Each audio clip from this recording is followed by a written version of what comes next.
Once again, good afternoon, everyone.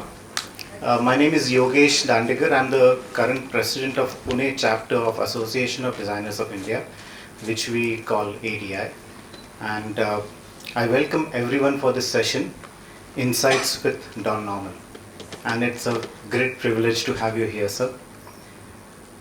A big thank you to the BITS Design School team, Nandita, Chetan, Priyesh, and all the people who have actually made this happen. Nandita, very big thanks for organizing this.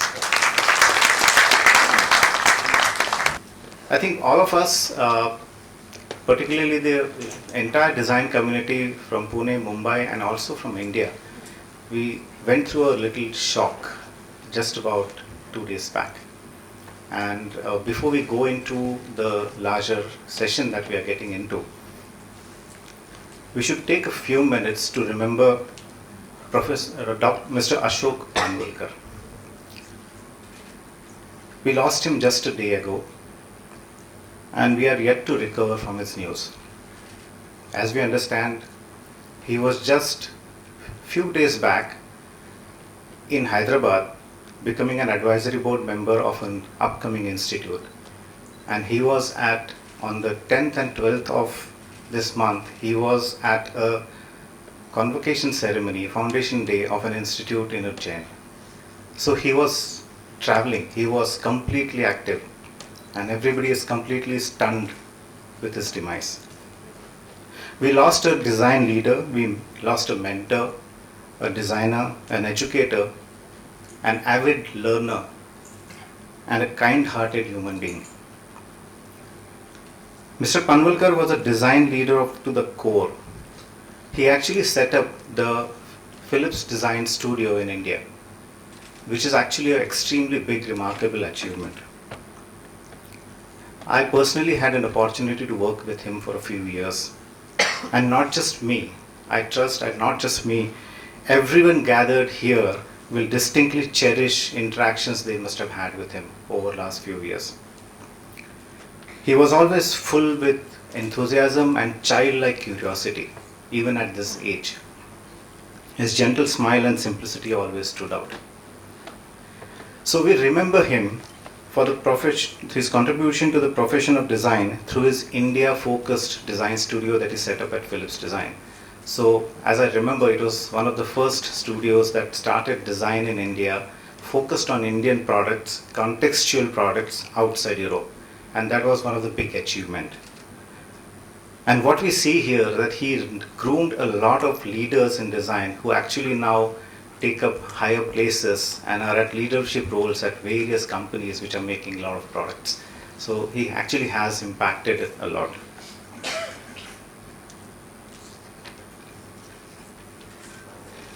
One very great part and quality of him was he never spoke about himself, what he does and what he did, but always promoted and appreciated the contributions of his colleague and the team.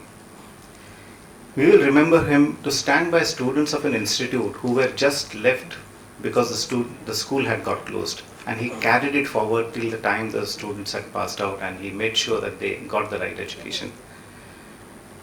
We will remember him and admire him for being a lifelong learner. A lot of us have his watercolor paintings that he actually started doing after retirement, and they adorn our walls.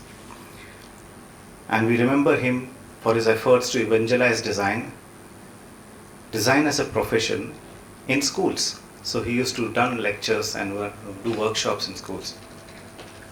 We remember him for art therapy workshops, and also support to a lot of non-profit social organizations. So we offer our prayers. We cannot fill his shoes, but we all can say that we'll carry forward the values that he lived for, the care and love he shared for design and the world around us. So I would just request everybody to stand in their place. We'll have a 2 minutes silence in his memory.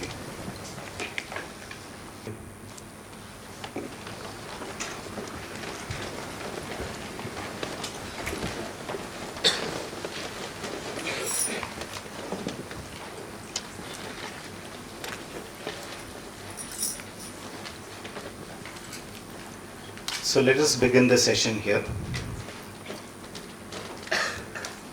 you could have guessed it from the title that it's Insights with Don Norman. So it's not going to be a talk. As we gather with our initial interactions, more than us, he is more curious to learn from us. He is more curious to know what we are doing here. So it's not going to be a talk, it's going to be a dialogue. Yeah? So what we have done here is we have large notes. We have large notes here. So there are volunteers here. Anshu is standing there, and there are a couple of volunteers. They are carrying the notepads.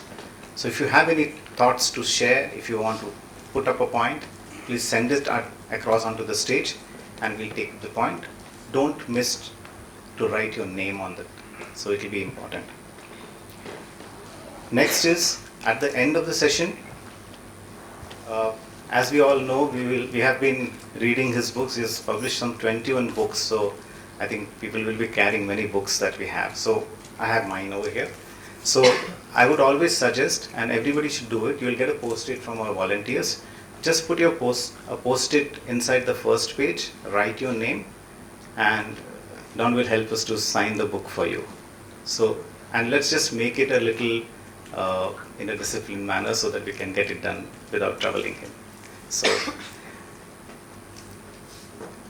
So let's begin the session. I'll first invite Nandita Abram on the stage here. Nandita, thanks again, and it's a great pleasure. Thanks again for this. Nandita is Dean at BITS Design School, and she brings a 20 years plus experience in design education, and she has been a very great supporter for all the ADI activities that we're doing. So Nandita, it's great to have you here. Now I'll invite Bala Mahajan. Bala Mahajan is an industrial designer. Yes. Yeah. So Bala Mahajan is an industrial designer, and he is principal at Ticket Design, and he is currently the president of National Executive Council of ADI. So Bala, it will be great to have you. And now I don't think I should spend my time doing any introduction. I invite Sir on the stage.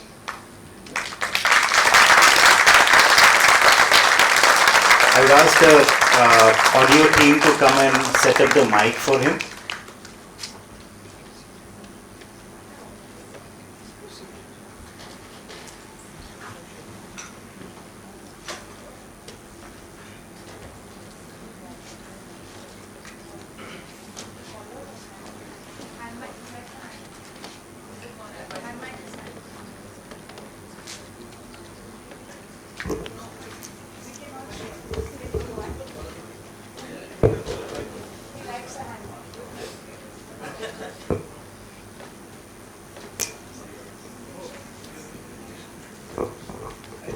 You use this, so you'll be able to free.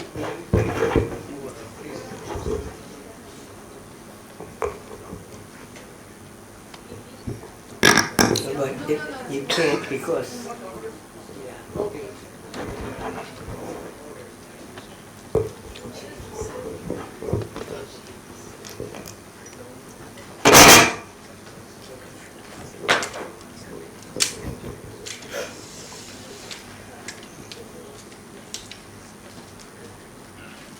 Okay. Yeah, so Nandita and Bala, all over to you.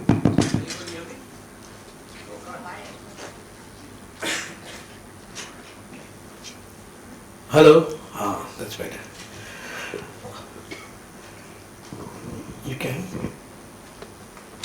All right. Thank you, Don. Thank you, Nandita, for coming over here and being a part of this event. It is our pleasure and privilege to be here, to have you here. And I just like to introduce Don.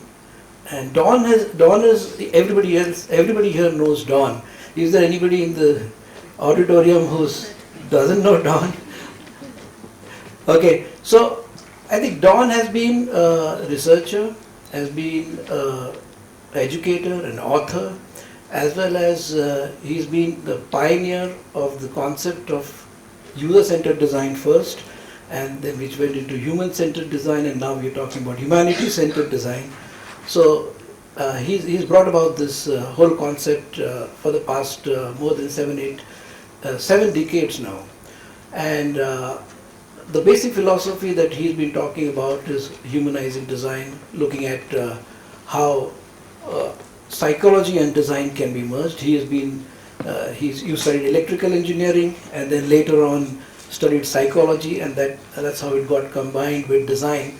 So all these, the transitions, we'll talk about that, what the transitions you made in terms of design to, from electrical engineering to design. And going from there, what we have seen is that his work is seminal in establishing the concept of user-centered design. And he has been able to shape the design thinking of the modern age, and it cuts across disciplines, cuts across any domains, you know. So that's what it is. And right now we are fortunate that he's in India. He has been consulting few educational institutions. BITS has been one of the pioneers in working with him. So I would ask Nandita to share some light on that. It's working. I'll just add something small. I think I just want to say that apart from everything else, Don Norman is a very caring man. And last year when Mr. Birla said, we have engineering, we have management, we have law, let's start a design school to bring everything together. And I was like, what is it that we should do? And I wrote on his website and I said, you know, we want to start a design school which is going to be unique and special and have meaning and relevance in the world. And he said, okay, let's talk about it. And that was the beginning. Thank you, Don. He has spent a lot of time breaking down the barriers, not between just disciplines, but between many brackets in our minds, and saying that design is much more than interior design or fashion design or product design, and how can we create graduates who aim for more, who know more, who can talk to engineers, who can talk to sociologists, psychologists, and can really collaborate and create designs for a better world. We are brand new. I need everybody's help over here, but thank you, Don, for being here, and thank you for taking care. Excellent.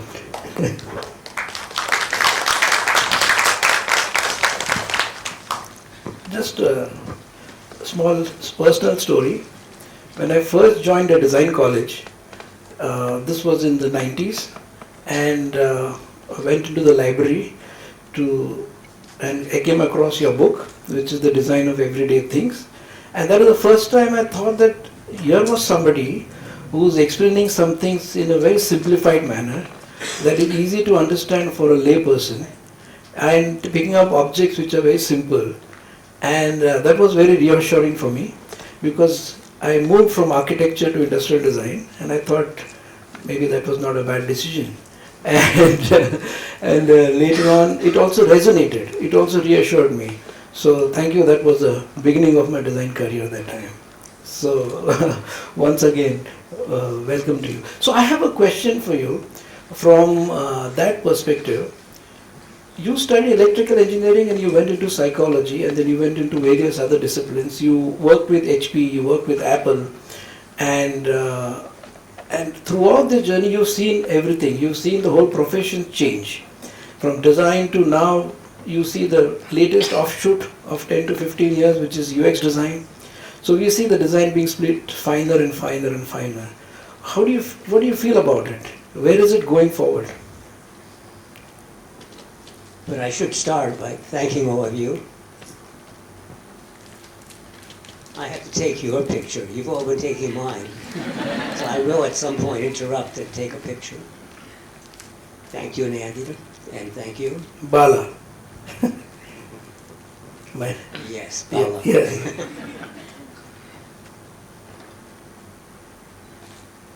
Everything I do is accidental. But yes, it looks like I keep changing fields. I started as an electrical engineer. I accidentally got into the psychology department and got a PhD in psychology. But I used my engineering knowledge to get the PhD in psychology. And then my first job was at a small school in the north of the United States called Harvard.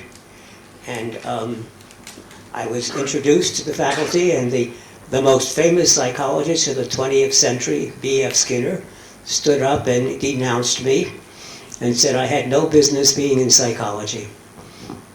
And I took that as a compliment. But I used knowledge of engineering in psychology to develop a field that I called human information processing, which became cognitive psychology. But I was interested in everything.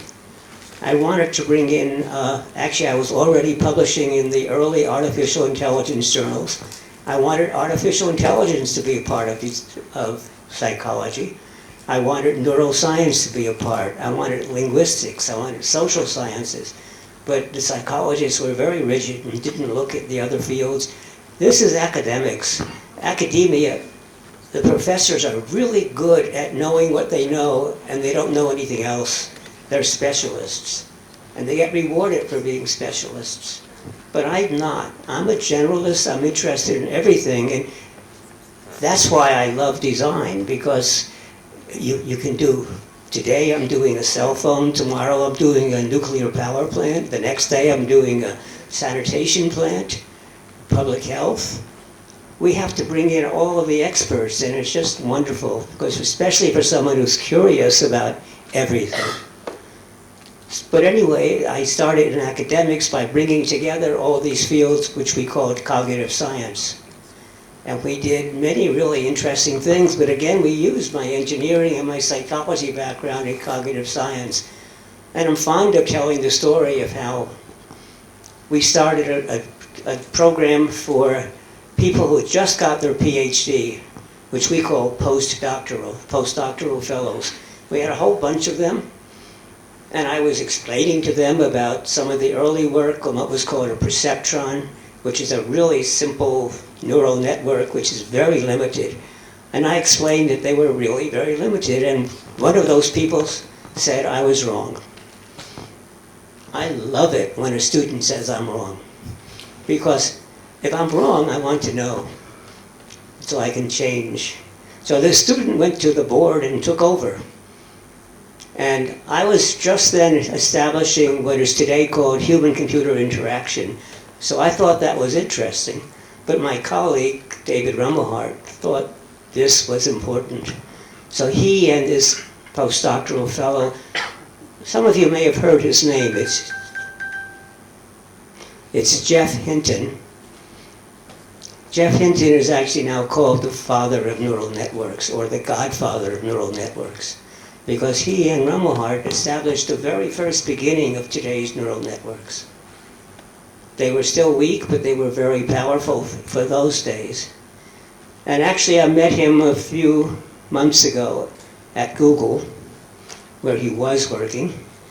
And I said, so what was the big breakthrough that allowed this today? I don't see any real differences in the science. And he said, well, the real difference is that today's computers are 1 million times more powerful than the computers they started with. Now, I tell you that story for a number of reasons, but one of them is, in 10 or 20 years, the computers will be 1 million times more powerful than they are today. Can you imagine what you could do with that?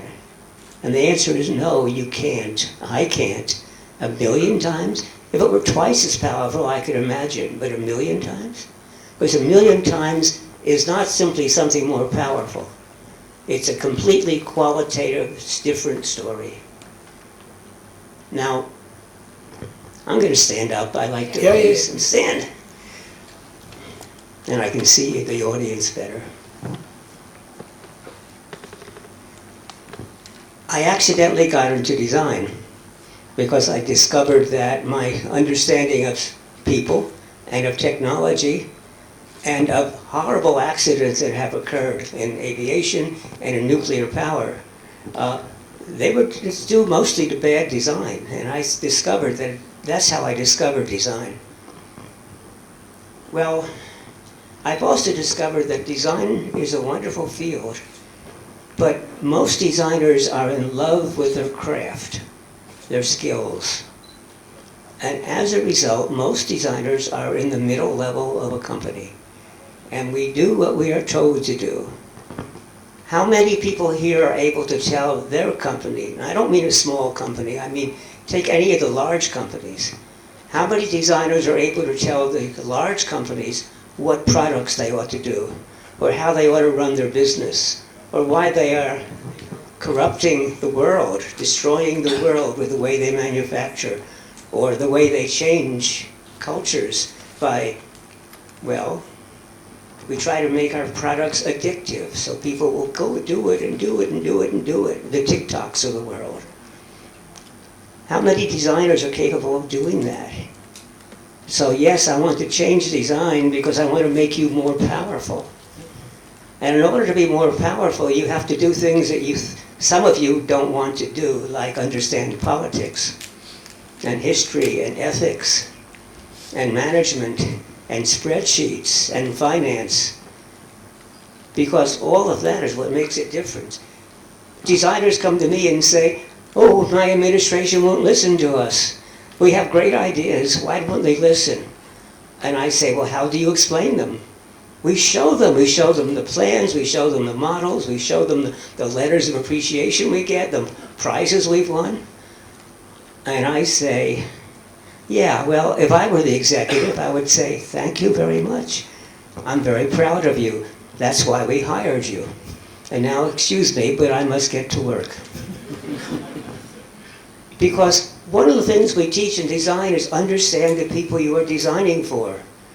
So who are you designing for? The person who uses the cell phone or the automobile or the refrigerator or the service? Yes. But you're also designing for the people you work for. And if you design for them, you must speak their language, and their language is margins, profit and loss, future value of money, terms from finance. And you have to show them a spreadsheet. If you do what I say, here's the positive benefits, and here's how much it will cost, and here's how you will actually still be making money.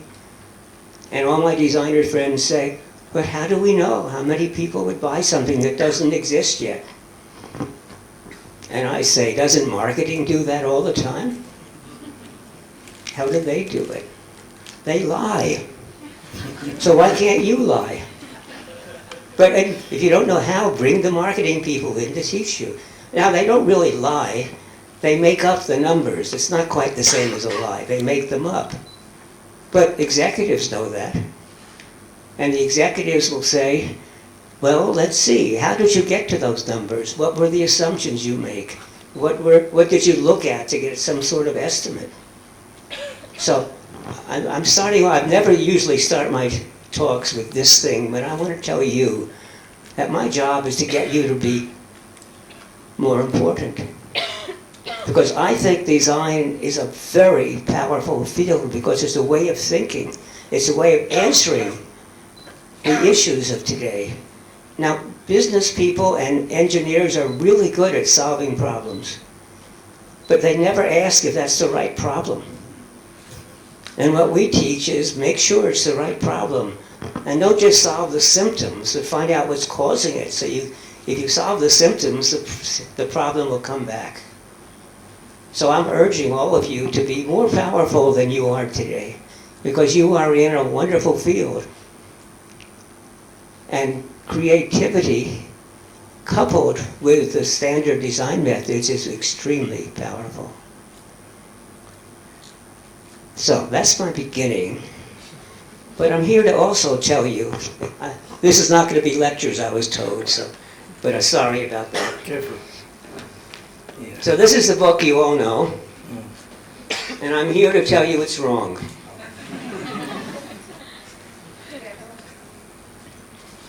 I read it. And this is a book that I just wrote it was published a year ago, and it is completely different than my other books. All my other books are how to make something easier to understand and to use. And this is what's telling you what the trouble is with the world. But I didn't just write about the problems in the world because they're well understood. And I didn't just write about the solution to those problems because those are well understood. What I wrote about is how come nobody's doing anything. And so this is a book that hopefully helps people do something about it. Now, what's wrong with the design of everyday things? Nothing. There's nothing wrong in the book. I still believe it and I still teach it. What's wrong is what is not in the book. I don't talk about how we destroy the environment to get the wonderful materials to make things like this, to make the magnets especially. I don't talk about how the manufacturing puts pollution into the air and the land and the water.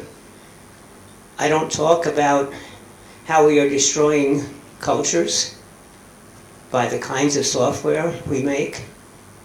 I don't talk about how much electricity is required to do a lot of what we're doing, and most of the electricity in the world is polluting. Changing that, but very slowly. So, people who do digital products say, well, am I not polluting the earth? But every digital product works on a physical product. And especially as we move into the artificial intelligence, that takes a huge amount of power. So we have to think about those things. And I also say designers should not do what we've been teaching you to do, which is, oh, there's a village that has a problem. We'll send in the design researchers who will study how they live and what the issues are. They'll come back. We will do our brainstorming and creative thinking, and we'll come up with a solution, and we'll give it to them. Isn't that nice of us? And I say, yeah, that's what the British did to India. So we don't want to be colonialists. And so what we have to do is switch a lot of our designing to co-design and participatory design, that we work with the villagers or whoever we are designing for, because there are 8 billion people in the world, and usually we don't really need to send in the anthropologists to figure out what the problem is. They know the problem. But the problem there is that they only have resources to attack the surface, the symptoms. And we can help them go further. We can help bring in experts, not to tell them what to do, but as advisors. Should I go one more step and tell them about it? Or should I shut up and let you ask the questions? Yeah. One more step. Okay. So let me tell you what I'm doing about it. Because I'm still young, I have a lot of time to go. I'm only 88, and I retired 5 times. That gives me a lot of freedom. But writing this last book made me think I had to be more active. And so what I said was, I want to encourage early career people. I want to encourage those people just starting out to do societal good. And so we've started a charity, and my friends insist that it be called the Don Norman Design Award, a charity for early professionals. It doesn't matter how old you are. You could be 70 years old and decide to go into this field, but who are doing something with the evidence that they are actually accomplishing something. They must have evidence. And second, I want to reward educational institutions that are training the people to do these sorts of things. So we started, this is still in the first year, but we had applications from 26 different countries. And we gave out awards, quite a number, in India. The Design Village, which I'm about to visit in Noida, is one of them. And a group in Chennai, a group in Mumbai, and a group in Delhi at IIT, or actually to be exact, one person in Delhi at IIT. And a number of schools also applied, when we said, you're doing really good work, but you're not there yet, because we require evidence. I said that you have to be in business long enough to have graduates who are actually working in this field. And then we're going to hold as a conference at the end, which is in November. But the conference is actually the most important part, because the conference is where I hope people will learn, where I'm bringing in other groups who are working on these areas, like the Aga Khan Foundation, who is partnering with us. And when they give a talk, I've told them, please do not tell us you've done wonderful things. Tell us you tried this and it didn't work. And here's what we learned. Because I want this to be a learning experience. So first of all, you learn from things that don't work. Notice how carefully I'm avoiding the word failure. Things that don't work, those are learning items. And it would be really good for people who are just starting out to discover that very established organizations don't always work. Well, that's the story so far, but I have changed my mind quite a bit in the last couple of weeks, last week actually.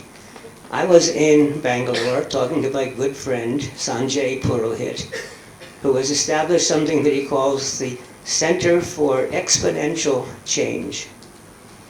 And he said, he's been a good friend for, 15 years or so. And he said, look, it doesn't do any good, or it doesn't do much good to do something wonderful, because you're going to only affect what? 10 people, 100 people, 1,000 people? And he said, when we wanted to look at the way we give out money in India, we had to impact 1.4 billion people. So what he worked on was the Aadhaar system. And he said, what we need to do is to do something that can be scaled to large numbers. And as far as he's concerned, scaling to 100 million in India is still a small number. And you have to think about scale from the very beginning, even though it's also important to do small things in the very beginning. So I realized, he made me realize that what I am trying to do is nice, but just a little drop. So how can I scale it? And I realized there are several different ways of scaling, and one of them I call the dandelion model. I have a dandelion, but it has a lot of little seeds on it, and you blow on it, and they go off in the air, and each seed can launch another dandelion. So if 10 seeds become other dandelions, and each of those send off seeds in 10, well, the first time you have, from 1 you go to 10, and from 10 you go to 100, from 100 you go to 1,000. It scales. Even if it's only 2 times, in 10 iterations you're at 1,000. In another 10 you're at 1,000,000, in another 10 you're at 1,000,000,000. And so I said, I'm an educator, so what I want to do is I'll expand the education and ask each of the people I'm doing to educate even more than. So I will exponentially increase the number of people who are willing and want to do things, and I'll feed them into your organizations, which can even scale larger. So that's what I want to do. And I think it's going to be revolutionary. Actually, I don't know if it's true or not, but it's important to think that. Because I want to think big. If you think small and you're successful, well, it's still small. If you think big, sometimes even a partial success is big. So now it's time for me to stop. And I turn it over to the two of you. Yeah, so that's it. You stay there, no problem, I can stand. So you talk about, I think you earlier also spoke about the fact that designers need to come out of their shells and have an interface with all the stakeholders. Yep. Right? And we are not doing enough of that. And many a times we are talking about, being in the driving seat, and but we don't know where the map is. But going forward, whether we are interacting with the government or whether we are policymakers or we are interacting with the industry, this inward-looking approach versus an outward-looking approach. How do you think as a community we can use certain ways of influencing policies at a larger level, because that's where the change can happen. Because that's where the large impact can happen. Because individually we are doing in our own field. Yes, policy making. Policies impact everybody in the world, and they impact designers especially. It tells you what you can do and often how you cannot do it and how you should do it.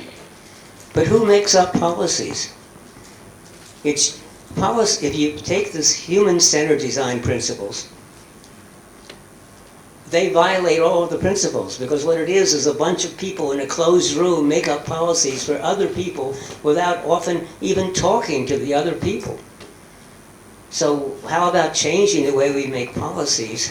In fact, the first policy we should do is we should make a policy that says you can't make policies without involving the people you're making them for. And a lot of the politicians won't like that. But, and by the way, this is done in a number of places. In the United Kingdom, Britain actually has a psychology design unit in the policy-making unit. I don't know how successful they've been, but I know that they are actually working at it. So we have to teach policymakers how to make policies that are really for the people. But let me also say, a policy is worthless just like a design is worthless. Now, why do I say designs are worthless? Because designs are plans, and they don't really matter until you actually execute them, until you actually take and build and create and deploy the design. It could be a physical product, could be digital, could be a new way of working, it could be a service, but unless you actually do it, it doesn't really mean much. And the same with policies. And as those of you who have actually real products out there know that after you finish the design, the product often isn't quite what you had in mind. So along the way, it gets changed quite a lot because of other requirements along the way. Now, the same is with policies. Policies get translated into laws and regulations, and then rules of thumb and procedures for working. And they also have to be enforced by some group, which may or may not enforce them. It's interesting as we drive through the streets of Bangalore and Mumbai and Pune, how the streets, most of them have nice lines to label the lanes. And especially on the highway, somebody spends time painting them and repainting them. And I've been trying to understand why, since nobody pays them any attention. So there's a policy there someplace, but again, it and the enforcement means that it's not really a policy that matters. But I'm not going to criticize driving. That's too easy. But it's an example that it's really important to be not just making your design, but designers have to be part of the entire implementation. So that if the next group, the engineers or the manufacturers or the executives have difficulty with it and therefore decide to change the implementation, often their difficulties are legitimate, but instead of having them change it, you ought to be doing the changes so you make it sensible. And ideally, they should have been part of your design process. If you have all of the gateholders in your design process, you won't be surprised when the marketing people say, oh, we have to change it for marketing, or it isn't easy to manufacture. Well, the same is true of policy. That's true. Extended question about that, because you have, as a citizen, you have certain rights and you have certain duties. Similarly, you have it as a design professional also. And one can be very comfortable into your own silos and work on design projects, because ultimately it's the craft and the creativity that gives you the satisfaction, and the impact part of it scales it to a different level. So my work individually versus how it, like a community were coming together, the event that we are holding here. So in order to scale at an extremely high level, if you are talking about participatory kind of a model, so working closely with the government and all the policymakers, that is the only way to do it, right? And has there been an incident, some kind of a parallel in the West, in the US, that you have been instrumental in making things work. No, but there's more and more people in the design community are getting interested in policy making. I went to a conference of the Design Research Society, which is a society housed in Britain, but they ran a conference in the United States, and I went to them a couple months ago. And I was surprised about how many sessions were devoted to policy making. Now, they have not been very successful yet, but it's a beginning. It's a beginning, and I think that that's really important. I also want to point out, we have lots of designers who are, in the audience too, I assume, who are really good at what you're doing and you don't want to change and you love it. That's okay. Not every designer should be a manager, not every designer should work on policy, but I'm just saying we need some to do it. And right now we have very few. Okay. There are a lot of questions around policy that have come just now. I'll go right in the beginning. I have a problem too, is that you ask short questions and I give long answers. There's wealth of information there, knowledge there. So there is one question which is relevant here. Yogesh is asking, Yogesh is saying that policies are reactive, and how do you advise to make policies proactively and based on future scenarios? This is like, how designers can help? Any examples? What is this? Making policy is a bit like making a product, but even worse. In the fact that, realistically, if it take the ones that come from government, because policies come at all levels, including in the company you're working, but take the governmental policies. They have, the legislature has a million different issues that they're asked to work on. So they have to make priorities about which one they will work on. And they don't always work on what you think is the most important. Second, they don't have much time. They don't do much research. Their staffs try to do research, but the staff doesn't have much time. And they also have all sorts of other constraints, like they want to be reelected. And so they have to be careful about what they say to their constituents, and which may be exactly the opposite of what is needed. And there are all sorts of legitimate issues and pressures that are put on them. And that makes it really difficult. I also heard of a number of different policymakers say, if people knew we were working on this policy, the newspapers would start attacking us from all sides. No matter what we said would be wrong from one newspaper or another, and we wouldn't be able to get our work done. And that's why we do it in secret. But doing it in secret violates the principle that we should bring in the people that we're working with. And bringing in the people you're working with, those of you who try to do working with communities, it's nice to say we'll do what the community thinks is best, but actually the community will argue among themselves. They don't know. And finally, when you get somebody you get a group to agree and you start working, the next time you meet with them, it's different people and you have to start all over again. So, and policy making will be like that. On top of that, you only get one chance in policy making. Once they're finished, they're on to something else. And then the worst part comes, the policies are meaningless unless funding comes along with it, and unless it's given to the proper agency to do the regulations. So policy making is perhaps one of the most complex designs fields that we could work in. Okay, very interesting. So just to get a sense of people here, how many students here? Okay. All sitting in the back, wow. And not all, but mostly. How many young designers? Okay. Come on, that's me too. I Me see a lot of too. How do you define young? Okay, state of mind.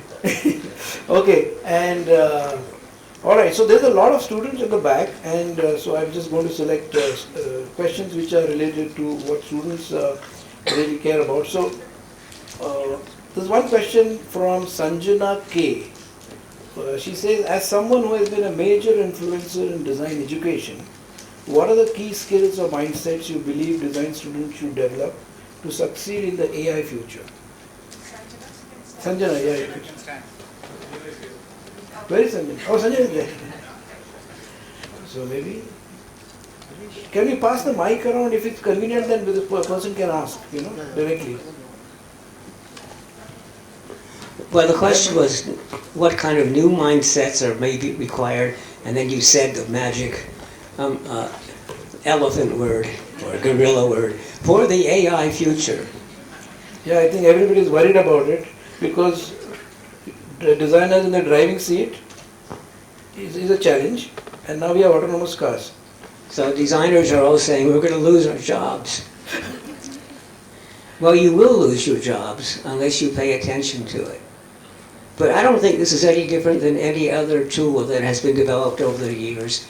I remember, it wasn't that long ago, I visited the design school in Eindhoven, the Netherlands, and they refused to let their students use any computer aids. They had to do it all by hand. And I thought that was wrong, that all designs are going to be done by machines, and you ought to learn the computer programs and what they are good at and what they're not good at.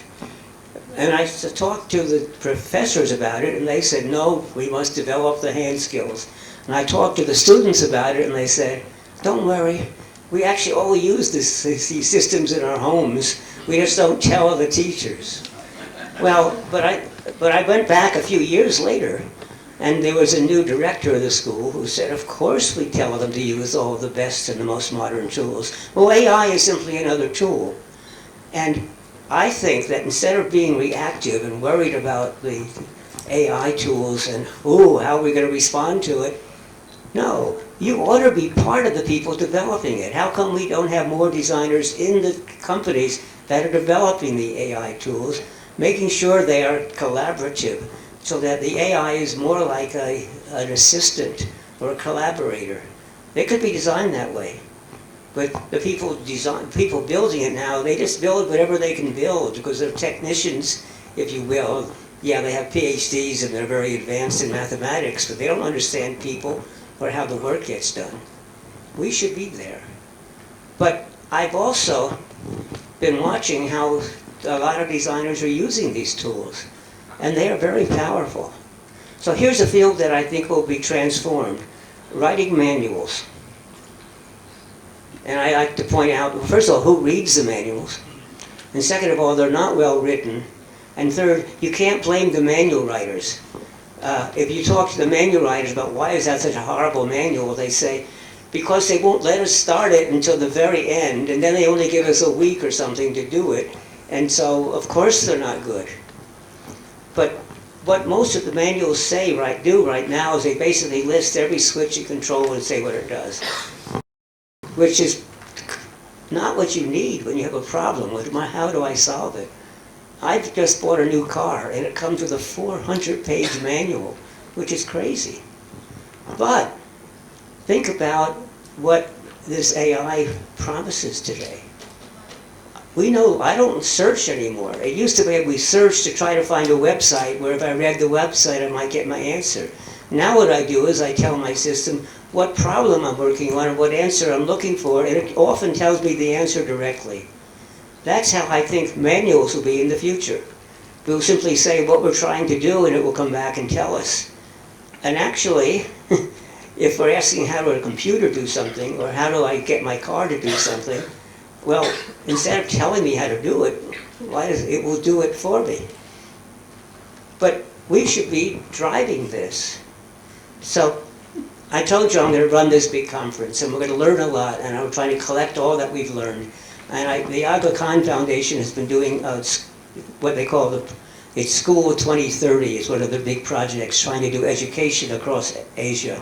And they too are collecting a lot of information. So they're creating what they call a learning hub, where all the things they learn about different schools is in one place. And Sanjay and his crew are also collecting a lot of information about doing societal work. So what the AI group in the Center for Exponential Change is doing is developing an AI system which you can dump all this stuff and then just ask, because otherwise you don't even know what language to use or what words to use to describe it. And so what I'm trying to tell you is, see, that's a whole new field that nobody ever thought of. That's going to be remarkably changed as these systems develop, and you, plural, should be leading that. So your mindset, you're supposed to be curious and observing, learning new things all the time. That's what I do. I'm always learning something. I repeat, when people tell me I'm wrong, yeah, I've learned something, thank you. And I keep doing that. But that's what we have to do, is keep an open mind. But experimenting, all of you should be using the AI tools to discover what's good about them, what's bad about them. Yeah. Again, I give long answers, but these are important questions, and I think they're worthy of the long answer. So there is one relevant question. It says that what were the 3 big turning points in your life? And I'm adding my bit to it. Is AI one of them? No, AI hasn't yet been one of them, Okay. and it may not be. Who's asked this question? Siddharth. Somebody from the first row.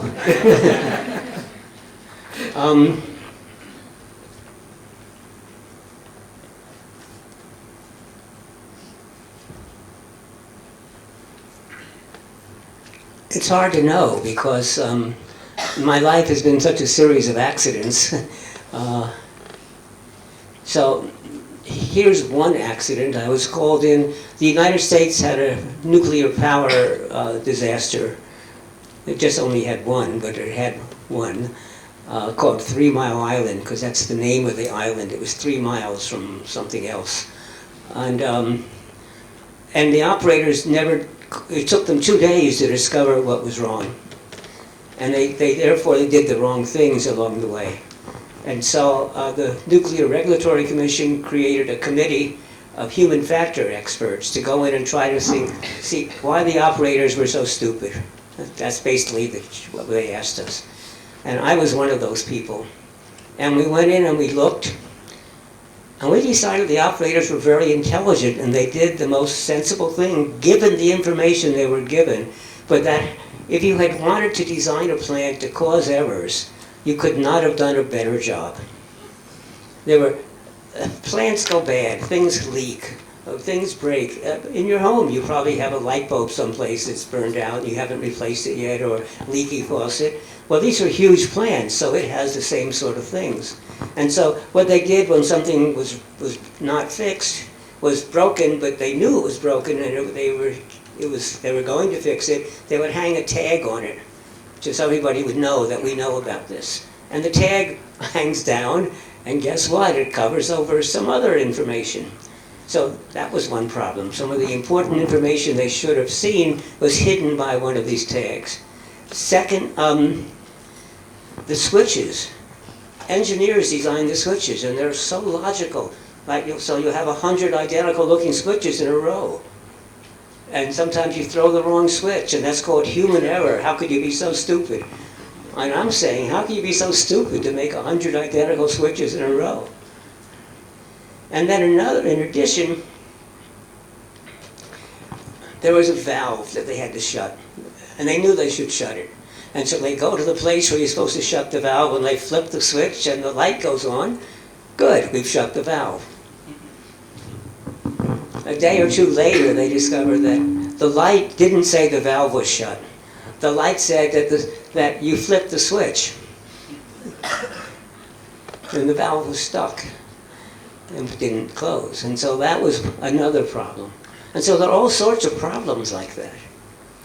And so it was hard to blame, and the only thing to blame is the people who designed it. And the people who designed it, they were so crazy. They usually make 2 plants at once. I don't know why that is, but actually there's almost always 2 different plants simultaneously in the same space.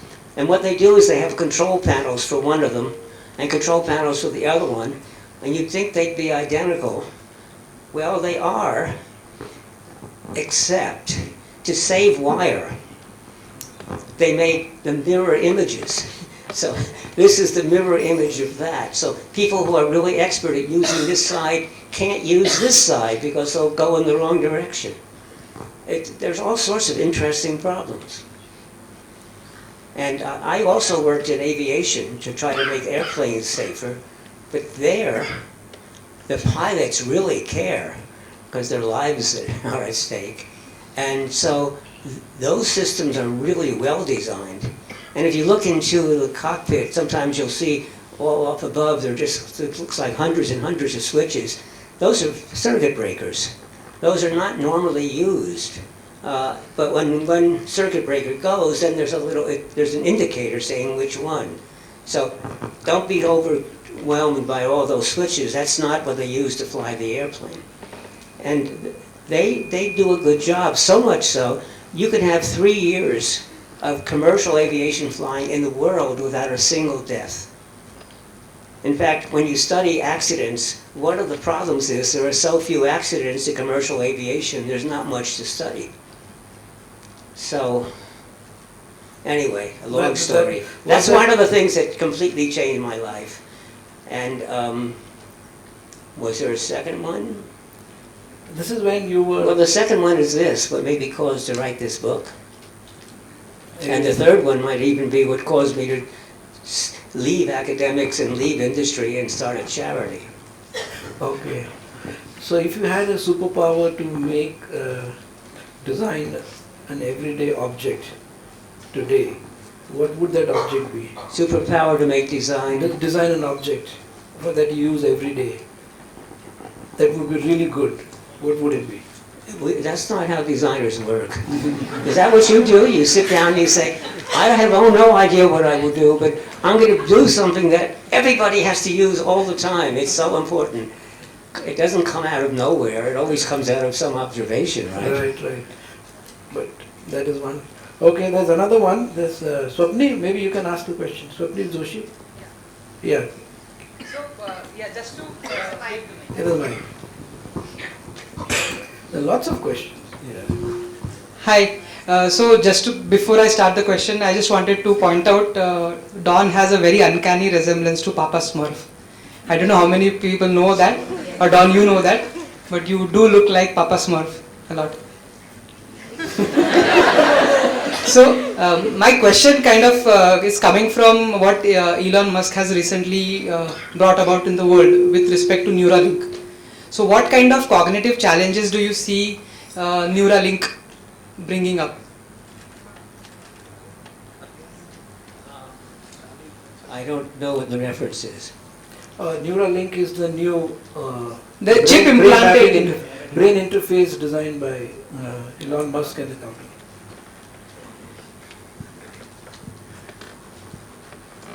It's really difficult to do a brain interface design, and I am impressed with the advances that have been made.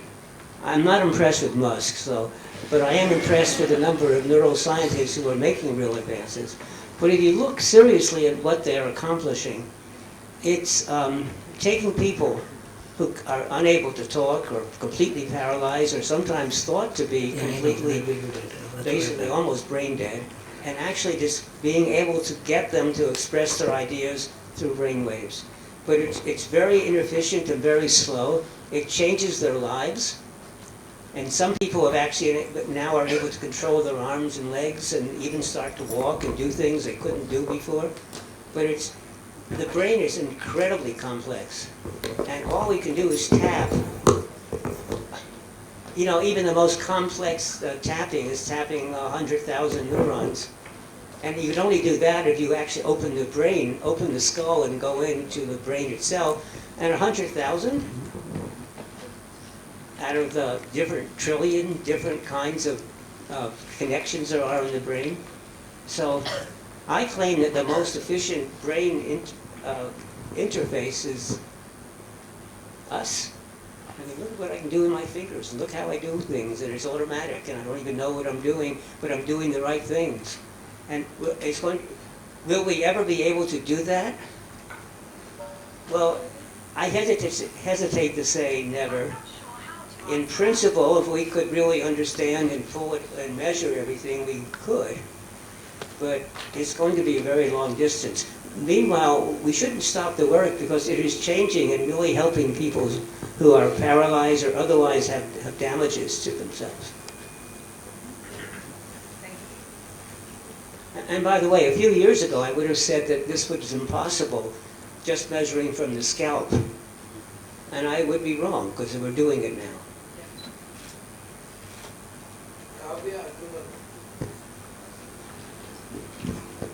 Yeah.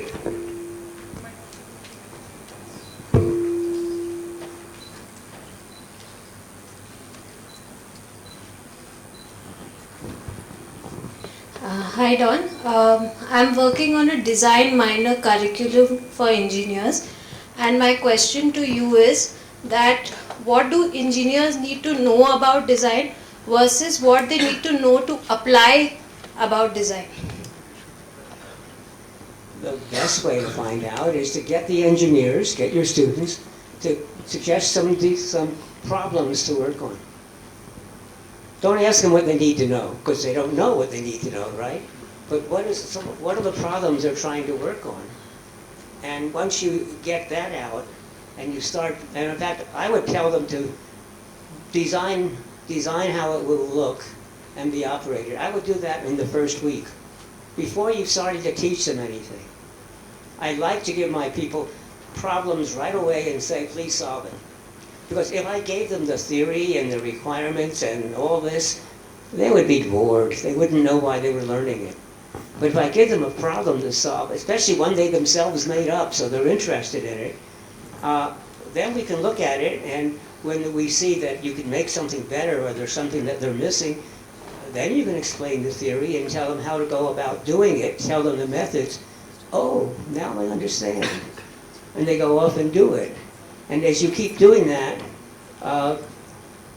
you're encouraging them actually to think and to do things themselves, but then to reflect on what they've done, and that's where you come in and helping them, and also that's where the readings come in. You say, oh, you should read chapter 6 of this book, and et cetera, et cetera. That's how I would instruct them. So they stumble upon the jobs. Now, if you're going to teach new classes, what I think you should try to do is you try to find problems that are interesting to the group, and each problem they'll learn a bunch of things from, and so then you try to over the course during the course give them problems that will end up covering all the topics you want them to learn, but they come across them naturally. They come across them as they need it. It's we call that just-in-time learning. And that's how you remember things the best. When it turns out you need something and you don't know what to do, and then someone says, oh, here's a method that is being used. Oh, but you remember that. And I'm telling that also to BITS Design. With BITS Design, I'm encouraging them, look, you ought to learn about business and law, because they are together with the business and law school, and you ought to learn about different kinds of design. Please don't have them take a course in law and a course in this and a course in that. Devise a problem that uses all of these, and have the professors all be there so that it's integrated into one thing. And it's a wonderful way to teach, except for one problem. Professors are very uncomfortable doing that. So we have to change the professors so we can change the students. Thank you. There's one question, there is a deep connection between simplicity, what you talk about, and the Eastern philosophy, which talks about addressing the problem at the root, and not all problems need to be solved, right? So in that context, the design that you advocate, do you see any parallels between the design philosophy that you have and how it has evolved in the West versus the East, especially, particularly India? What was the role of simplicity in that question? So the point is that we are talking about addressing problems and finding solutions for it. Yes. And in the context of where all the problems need to be solved, or some problems need to be reinvestigated and looked at whether we genuinely need to solve, because you see there's all kinds of things, all kinds of design solutions that have come about, and not all of them need to be solved. So in the context of Eastern and Western philosophy, how does that work? Well, yes, the problems are very complex. I'll give you an example of one that I experienced a week ago. I went to a hospital to observe, not because I was sick. I went to a hospital in Bangalore, a government hospital. It was in a very, very old building, drafty, noisy, not enough room to put all the patients. The patients were sitting on the floor. This was a maternity ward, so the patients were holding the babies in their arms, and some of the babies were hours old. And there are lots of complaints about the hospital system, that the patients are being treated rudely. People come in and do things to them and leave without telling what they're doing, without asking for permission, without explaining anything. And the morale is very low among the patients and the medical staff. So that's a major problem. So what's the solution? And how do you go about doing it? And the solution seems obvious. You should train the staff better to be more polite and more efficient and pay attention to the people.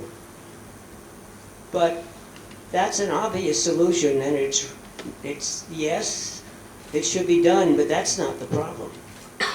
Because if you talk to the physicians, they are just as angry with the system as the patients, because they would like to be able to talk to a person as if they were a person and explain things to them. But, well, I'll tell you what American physicians are told.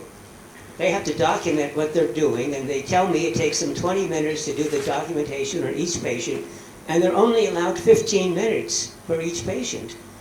So no wonder they don't look at the patient. And do the American physicians like that? No. Do the Indian physicians like that? No. So the physicians are stressed.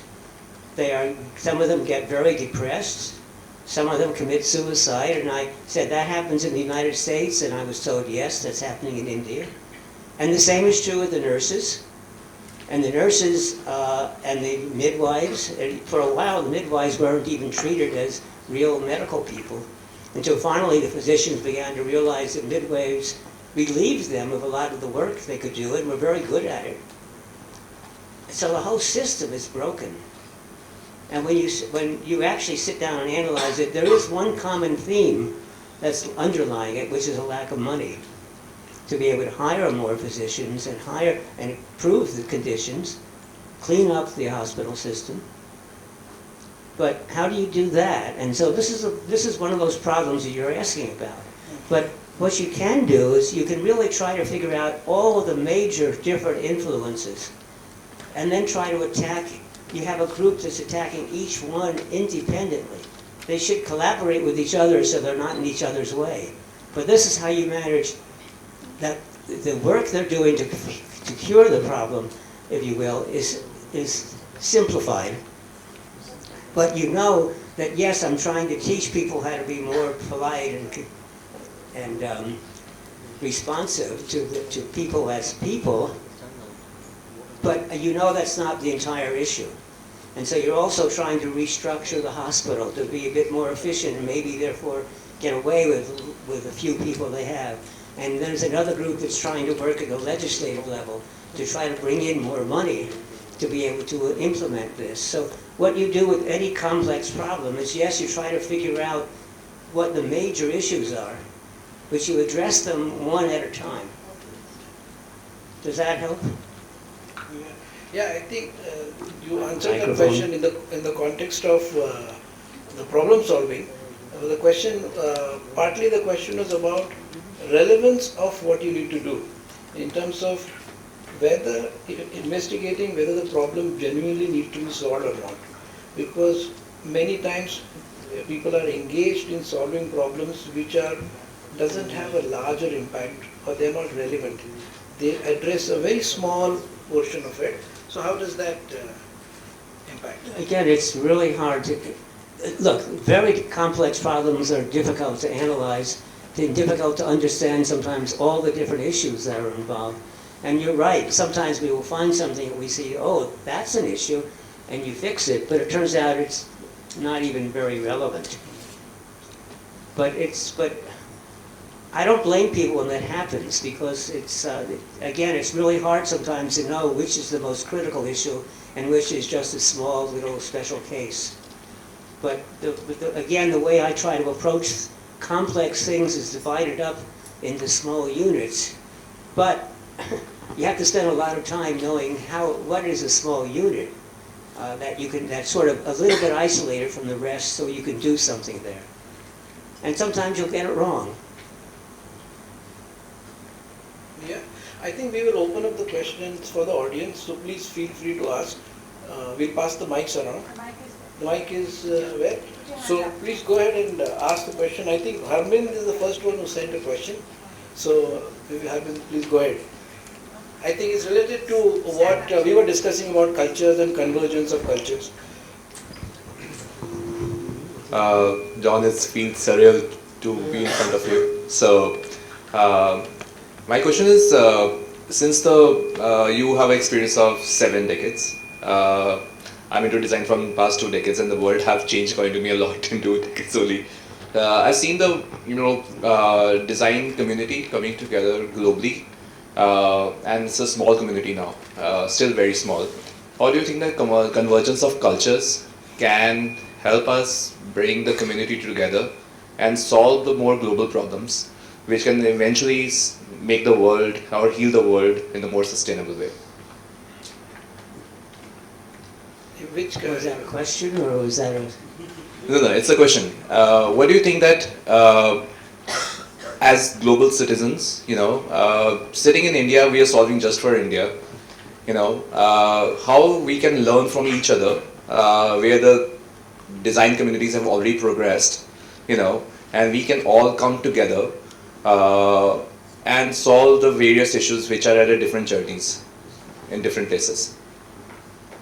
There are a lot of issues, and each of those issues is complex. So just take the standard one that we all talk about of climate change. There are many, many, many different components of it. And I think designers could be, in the companies that are contributing to climate change, should be working with the company to find some solution to stop the kind of harm they're doing. But it isn't enough to tell a company that you're doing something wrong. As I'd like to explain to people, when I'm an executive and somebody comes and says that your company or our work is wrong, that doesn't help. What helps is if you tell me the alternative, how we should change it. And just take a simple part about the sustainability argument. We have to switch to what is called the circular economy, that we make things last longer, that are repairable, that can be upgraded, and that the components can be reused. Well, that's not so easy, and the company is probably going to say, well, but we make our money by selling products, and now you're telling me that we should make our products last longer, and that means that we won't sell as many, and how do we stay in business? So you have to have an answer to that. So, but that's how designers can help within companies, by offering solutions that actually will work within the company. But the same thing is true of any problem that you see, whether it's conflict. Yes, conflicts of all sorts. And you have to, it isn't enough, for example, you don't resolve conflicts by explaining to people what the issues are. That doesn't work. So we have to find other ways of bringing people together. And there are ways. I mean, there are lots of people who are conflict mediators who know how to do it. So each of us could work on these kinds of issues.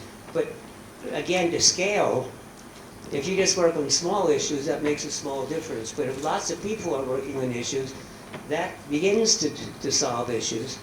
But ideally, you should train people, because the best way to scale is by training people on these methods and ask them not only to do them, but to train other people on these methods. That's how we scale to the magnitude of the problem that we're working on. Thanks. There was one relevant question here about that, about conflict. I don't know, the name is not written here, but can design help the political conflict going on in the world? to be addressed in some way. Who's asked this question? Oh, you are. You're sitting. Yeah, I think he... Well, I have a very deep answer to that. It's called, I don't know.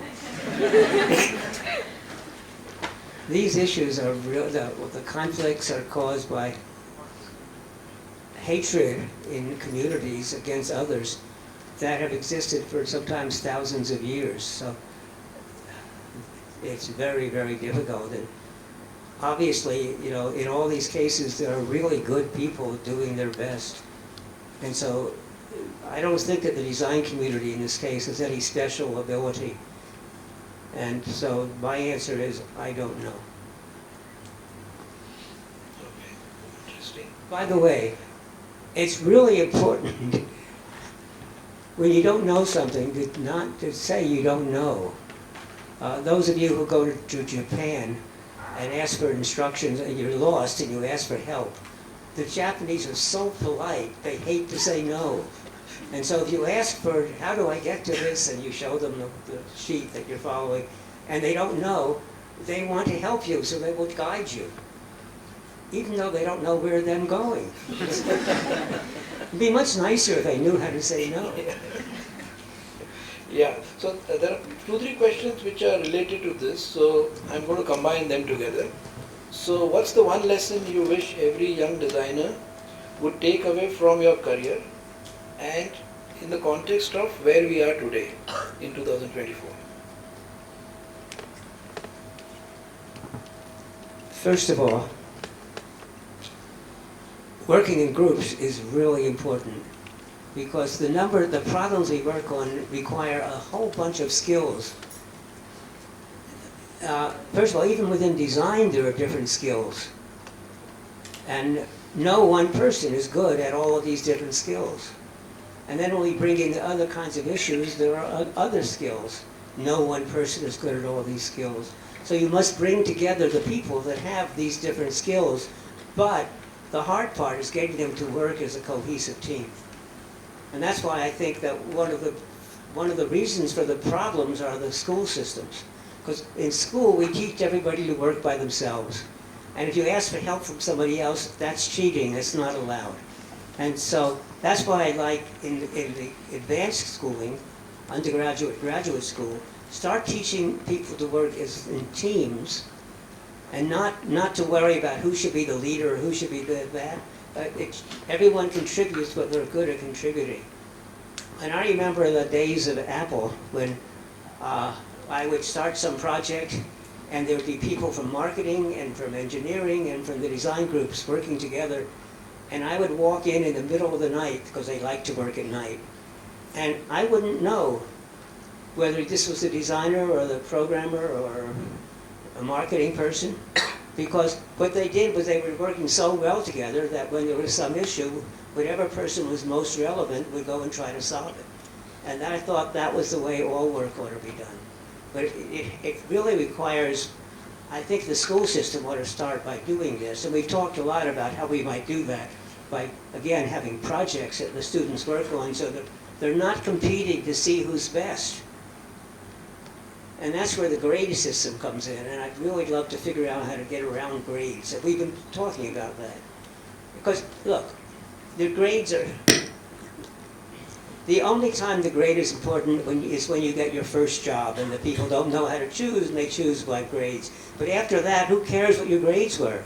It's what you've accomplished that matters. So can we make that change somehow before that first job? And I don't know, it's a hard problem because everybody's used to doing grades. But grades also don't even tell you what the person knows and doesn't know. It's like the IQ test. You know what the IQ test, the intelligence test, tells you? It tells you how well you can take an intelligence test. And the people with high intelligence test scores don't necessarily do well in life, and the people with high grade point averages don't necessarily do well in life. Anyway. Yeah. That's interesting. I think, Don, you worked with Apple, I think, during the 90s. I worked there between jobs. Oh, really? I got there just after he was fired. Okay. When he came back, he fired me. Now, he didn't fire me. He's Apple's in real trouble, and I don't know what's good or bad. So the executive team, you're all gone. So if you were a vice president, you were gone, and I was a vice president. He also killed the group I was leading, but that I think was correct, because it was a wonderful group that was doing a lot of really good work. It was invented in QuickTime. It was doing speech recognition. It had school systems around the world. It was developing systems that are in today's computers. But it was the research arm of Apple. And if a company is near bankruptcy, as Apple was, you can't afford a research arm. And so I think it should have been shut. And actually all I did was I called up my friend in charge of Microsoft research and a friend in charge of IBM's research. And all my people got good jobs almost immediately, usually at a higher salary than we were paying them. And I wanted to write a book. and so many people bothered me trying to hire me that I finally accepted a job so they would shut up. That was a mistake. I should have waited. You worked with Steve Jobs, or it was John Scully? What? Did you work with Steve Jobs? No, I never worked with Steve Jobs. I told you when he came back. But I worked with John Scully, and who I liked and was really smart, except he didn't understand what it took to do a product. He would say, Don, come into my office. Stop everything you're doing. I have a really great idea. And I would say, John, you had a really great idea last week. Well, this is even better. John, the idea you had last week is going to take 200 people 2 years to do. You can't change your mind every week. He never quite realized that from idea to implementation was hard, because he came from Pepsi-Cola. And he seemed to think that if you have an idea, then you could do it tomorrow.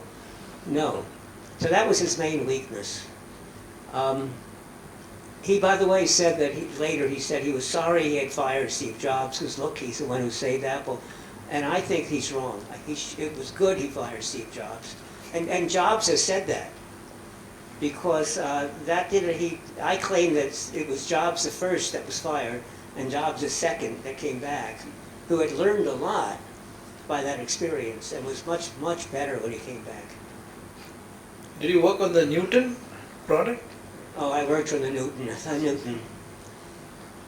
The Newton was wonderful, but you could handwrite on it, and they made that the major feature, and that feature was horrible. And I was really mad at them. And I talked to one of the senior people in charge who said, it works fine. I use it all the time with handwriting. And I said, you do? And then I finally found his assistant who said, he doesn't.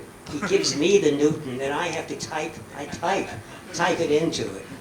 And the other thing, I remember once they gave a discussion. They were presenting to us what the work they're doing, and an error message showed up on the screen. And I said, wait a minute, that error message. And I wasn't criticizing. I just wanted to know what the error message said, or what it was, and how you could maybe make the message better. But they were so concerned that maybe that the error message implied they did something wrong, that they wouldn't answer my question. And finally, I went to my good friend Larry Kessler, who was the vice president in charge of the Newton.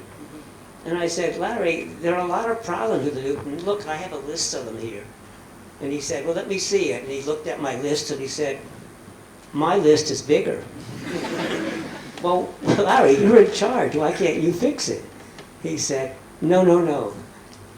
Everybody thinks I'm in charge, but no, the engineers are in charge, and they don't like my list, and what they want to do is they want to get it out quickly. And the other thing about handwriting recognition is it wasn't about 2 or 3 years ago, I met one of the team members who had developed the handwriting. They came from Russia, and they developed a very clever way of doing handwriting recognition. But they said Apple was so secrecy. They never told us why they wanted this and how it was going to be used. And if they would have told us, we wouldn't have given them this system. We would have given them a different system. And so a problem with Apple has always been they're so concerned about leakage and secrecy that they hurt themselves.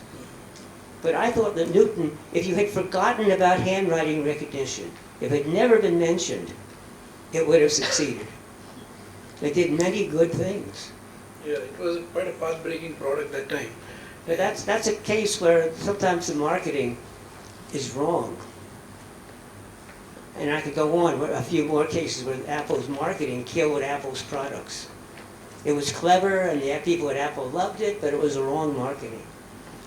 We even brought Bill Gates in one day to talk to the executive team, and he came in, and he told us all the things Apple had done wrong. He said, Apple ought to be the leading company today, not Microsoft, and here's what you've done wrong. He went over each of the details, and he knew more about Apple than we did, I think.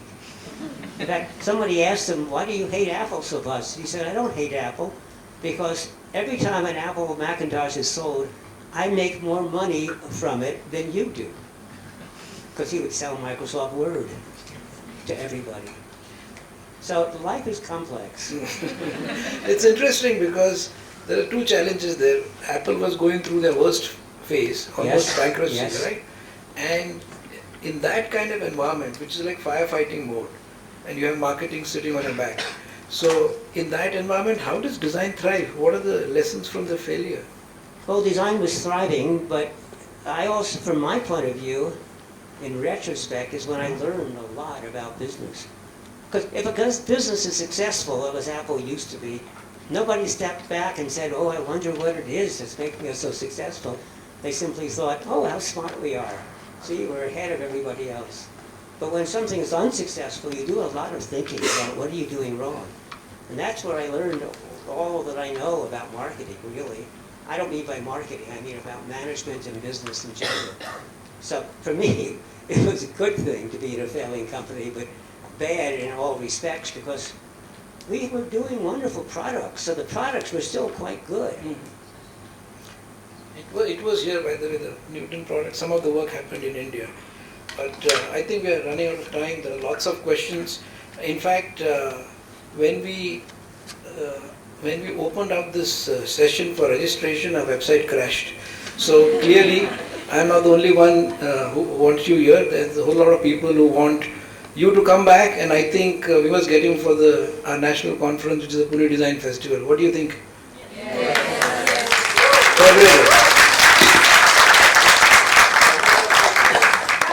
Thank you, but That is I do fabulous. have to remind you of the complexity. Not only am I far away, not only am I 88 years old, but on this visit, which has only been 3 weeks long, I am getting letters from all sorts of people saying, how come you came to India and you didn't come visit us? That is And Indian if I come hospitality. back and I don't visit you again, you'll say, why if you came back to India? But I try to explain, maybe you don't realize, but India is a big country. Don, you've taught us to simplify, but I don't know how I can simplify my request again to come for Pune Design Festival. Which is I always on say- February 25, end February 25. You can change the dates. Simplicity is not in the world, simplicity is in the head. Complexity is in the world. And this is a complex issue in the world. Look, I really enjoy when I come and I meet really good friends. I make new friends, I meet old friends. I learn a lot. And to me, that's really important. But I can't do it all. And actually, every country wants me to come back. It's kind of nice that everybody wants me, but I'm just one person. So maybe we have to scale me. But personally, I think the world would be worse off if there were many of me. Okay, I'll just say thank you, Don, for your timeless wisdom. But I would love to come back, but if I can't, please excuse me. We'll have to think through that. Sorry. Okay, so I think thank you very much, Don, for your really insightful session. I'm sure it was insightful for all of us. I think we will all go back with a lot more insights about how we interact with the outside of your own design network and engage with everybody else to, spread the word around and also make a difference. So I'm going to give it to Yogesh to take it forward. it's Don's turn to take a picture. I promise I will take it. Yeah. Maybe Don has a question for the audience. I promise my Yeah. Don, do you have any questions or anything that makes you curious?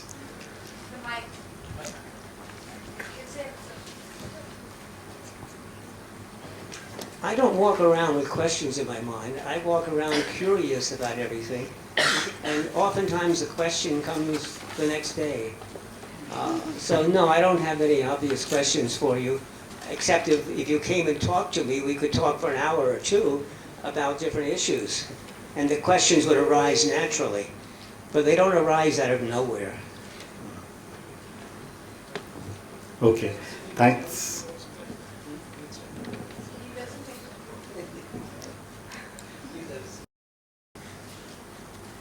Great. Thanks a lot for this exciting session. I know a lot of people will have more questions, but we'll have to stop for the need for the time. And now we have a ceremony coming up. We are going to facilitate Mr. Don with Honorary Fellowship of ADI.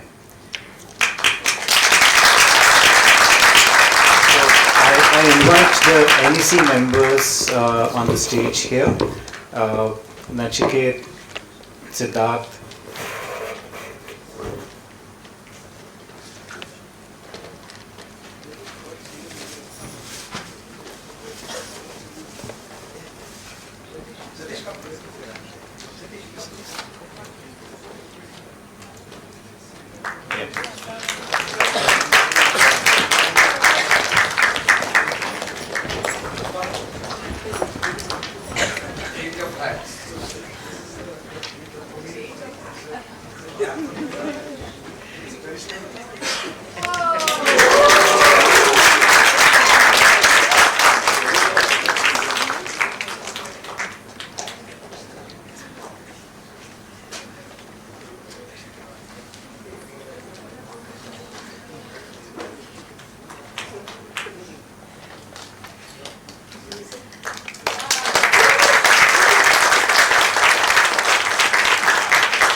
So, thank you very much. But I think this is simply you're trying to be clever so that I now really have to come back. But I'm also honored that, you know, in our charity we give trophies, and my board wanted to say, oh, we'll give the titanium trophy and the gold trophy and the silver. And I said, no, they're not sustainable. Please, let's give a bamboo trophy and something else.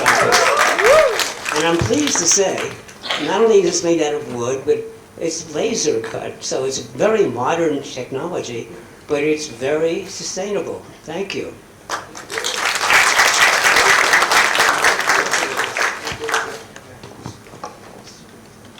I have to hold it so you can read it. Yeah.